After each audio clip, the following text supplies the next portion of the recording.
And it's Mother's Day. I haven't come your way in a while because it's been quite busy. Aaron is the video filming well. And today, Mother's Day, Aaron really wants to go out.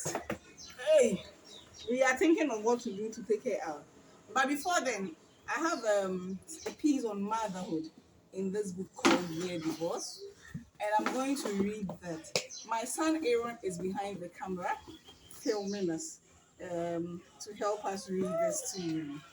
Aaron filmed it well. So in chapter 10 of the book Near Divorce, we talked about motherhood, a messy privilege. I read. I was invited to Kasapa FM the other time as part of the Mother's Day program they were running to be celebrated as a special mom. Many things ran through my mind as I made my way to the FM station. I'm a mother with 3 children. My first have cerebral palsy. So I knew that the discussion was going to center on how I'm able to take care of my daughter with cerebral palsy and how we've been. As I pondered over motherhood, one thing kept running through my mind. Motherhood is like plucking a beautiful rose flower. There are thorns on it, but the goal is the flower and not the thorns. If done well, in the end, you get the rose flower. Motherhood to me brings so much satisfaction and contentment. In motherhood, the little things count so much and bring happiness. For instance, when I prepared light soup and added carrots, I felt so happy when my son ate and asked for more. I was simply happy because my son is a picky eater and I try so hard to get him to eat healthy. He's the one filming. The fact that I added carrots to the soup and he ate and ate made me feel just happy.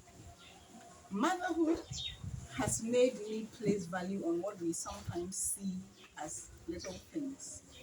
Motherhood has concretized love for me. I now know how it feels to love. I mean, pure love, to give and ask for nothing in return. But sometimes I feel tired and frustrated and sad because there are times I feel that life should have gone in a certain way and it didn't. There are times my expectations are not met and I feel disappointed. There are times I cry when the going gets tough. That is why, to me, motherhood is like plucking a beautiful rose flower. The thorns can prick you, but if you get the flower, you are satisfied. And you will not care about the pain that the thorns cause you anymore. Karen Rinaldi, a writer of the New York Times, gave her opinion on motherhood. Motherhood, she says, isn't. Aaron, I hope you are filming well. Motherhood, she says, isn't always a chore. There's a delight in seeing your children thrive, grow, and become good people. It is hard not to see motherhood as a sacrifice. Once you become a parent, that is your role for life. Aaron, why are you moving? Because to make the video nice. You don't have to move. Once you become a parent, that is your role for life. You give up things to gain a family. Proclaiming your sacrifices for your child doesn't make the child feel good. Respect your child by telling the tale of love. This will teach your child self-respect and respect for you. Owning choices empowers you and your child.